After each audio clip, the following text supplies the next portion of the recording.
dahi, hidung, dan mulut bayi. Setelah itu kita melakukan cek lilitan tali pusat. Tidak ada tali pusat yang melumbung. Setelah itu tidak ada tali pusat yang melilit. Biarkan bayi melakukan putar paksi luar. Oke, setelah bayi melakukan putar paksi luar, kita melakukan gerakan biparietal. Ke arah bawah untuk mengeluarkan bahu anterior, ke arah atas untuk mengeluarkan bahu posterior. Setelah itu kita melakukan sanggah dan susur. Oleh karena lahirlah berturut-turut bahu, kaki bayi. Kita taruh, lihat tangannya. Kita taruh bayi di atas perut ibu, kita keringkan sambil kita melakukan pendarahan sepintas, yaitu apakah bayi menangis dan apakah pergerakannya aktif. Setelah itu kita ganti handuk bayi.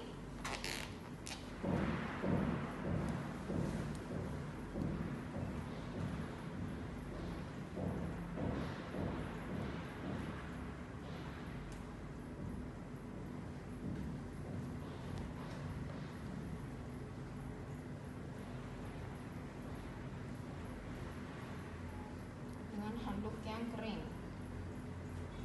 dengan tetap menjaga dia agar tetap hangat. Selanjutnya kita melakukan penyuntikan oksitosin. Permisi ibu, ini saya suntik ya bu ya, untuk menjaga agar ibu tidak terjadi perdarahan. Aspirasi lalu suntikan. Ditaruhnya di sini. Baik ibu, kita akan melakukan pemotongan tali pusat ya bu ya.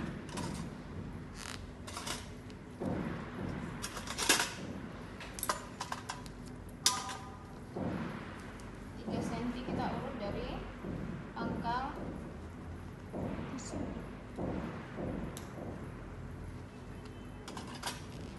Setelah itu kita urut lagi sekitar 3 cm.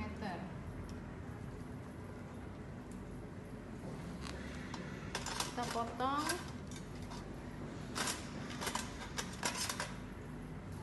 pusat bayi dengan melindungi bagian perut bayi.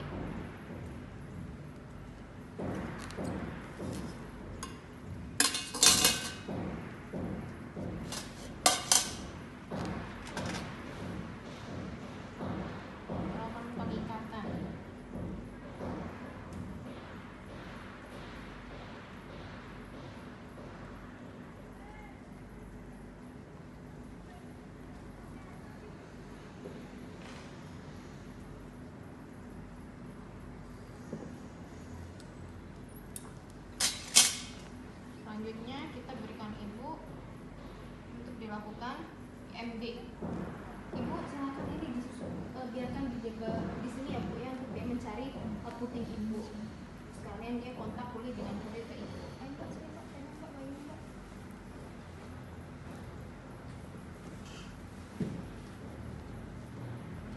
Dan setelah itu kita melakukan masase untuk mengecek apakah ada bayi kedua atau tidak.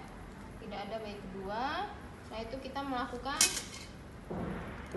kala 3, manajemen aktif kala 3. Dekatkan 5-10 cm di depan vulva.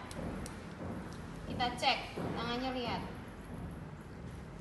cek apakah ada tanda-tanda pelepasan plasenta, yaitu adanya semburan darah tiba-tiba, lalu perut terasa globular, dan apabila dilakukan gerakan dorsokranial, plasenta ikut tertarik ke depan. Ternyata plasenta ikut tertarik. Lihat dorsokranial. Ini ke depan, ini ke belakang, berlawanan. Jadi ini bukan hanya di atas, ini bukan menahan, tapi dorso ke arah belakang artinya. Ternyata plasenta bertambah panjang. Kita dekatkan lagi klem 5-10 cm. Ke arah atas mengikuti jalan lahir. Bawah. Kita dekatkan lagi.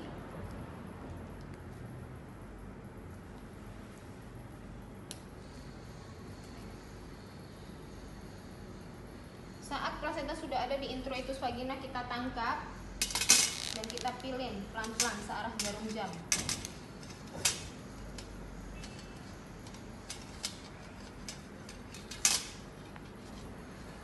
sampai selaput plasenta terpilin.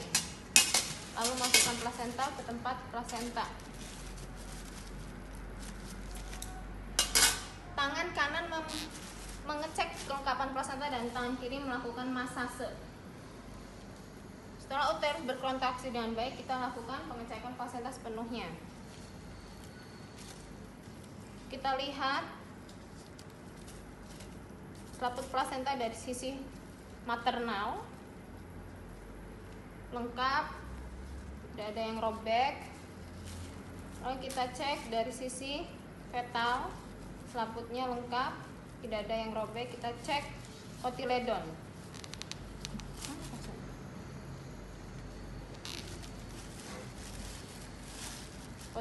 Kotiledon lengkap 15-20. Selanjutnya plasenta siap diserahkan ke keluarga untuk dibawa pulang.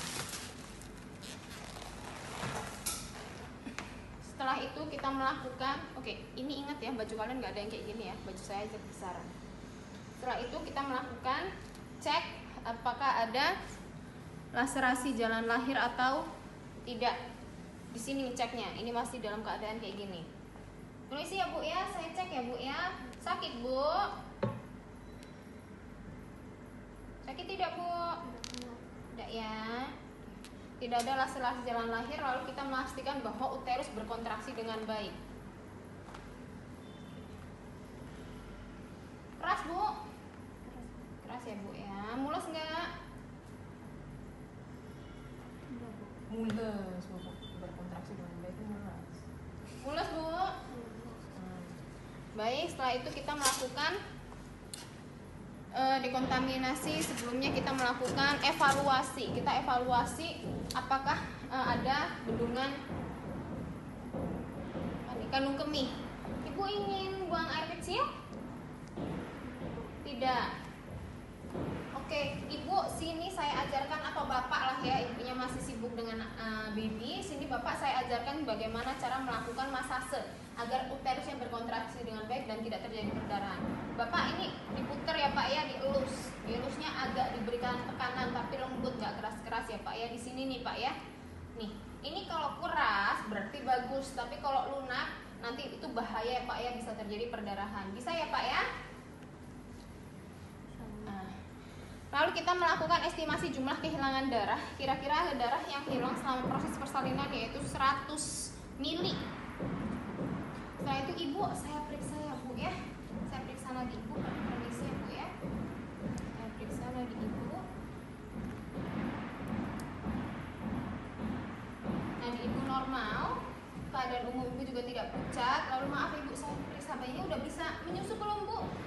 Sudah, oh ya, nggak megap-megap ya dia ya, nafasnya bagus ya. Oke, deh, akan disusui kembali Bu. Monggo lanjutkan. Baru kita melakukan alat. Kita buang dan kita lakukan dekontaminasi.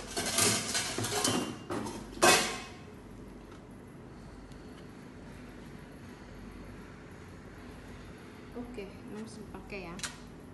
Dah, ini doang.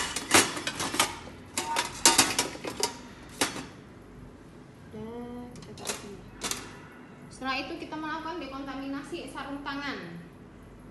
Air DTT dulu. Larutan klorin dulu, baru air DTT. Lalu kita bersihkan sarung tangan. Air DTT-nya diganti dengan air DTT yang baru. Itu kita melakukan dekontaminasi pada permisi ya Bu ya, saya ambil dulu ini, boleh Bu? Ini banyak darahnya Bu, kotor.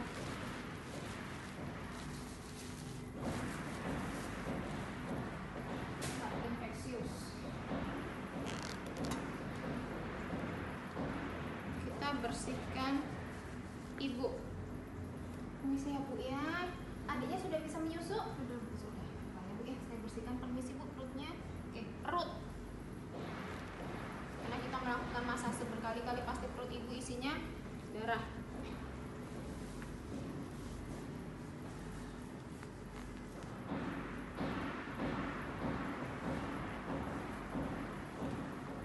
Dan lain sebagainya. Cukup. Setelah itu kita ambil yang satu lagi, kita melakukan dekontaminasi tempat bersalin.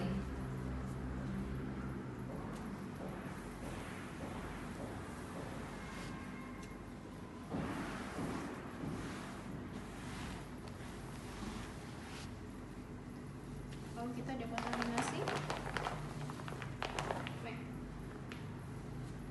Udah. Setelah itu kita melakukan dekontaminasi sarung tangan.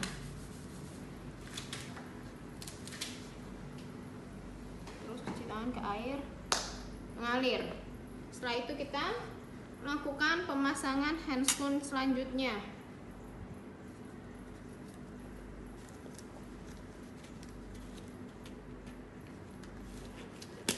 Ini punya siapa handscoonnya? Dwi. Sama duit. Punya Dwi.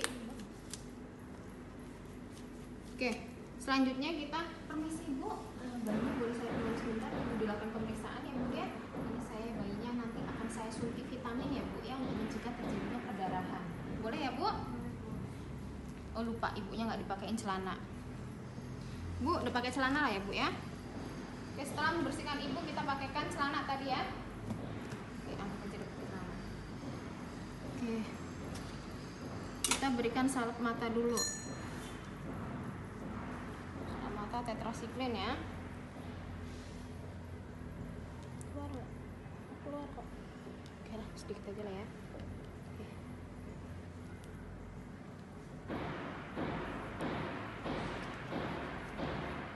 Keluar terus. Oke. Selanjutnya kita melakukan penyuntikan vitamin K pada bagian paha sebelah kiri anterolateral.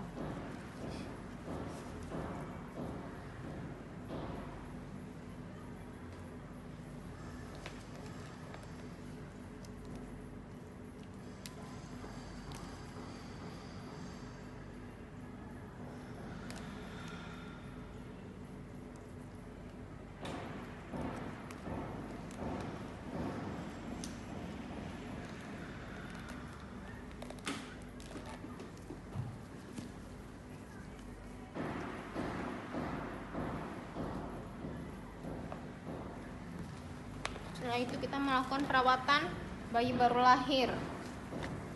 Apabila sudah dilakukan 1 jam kemudian kita berikan suntikan HB0 di paha bagian kanan anterolateral. Selanjutnya letakkan bayi di dekat ibu agar mudah diberikan ASI. Setelah itu dilakukan dekontaminasi sarung tangan, cuci tangan, keringkan, dan lakukan pendokumentasian.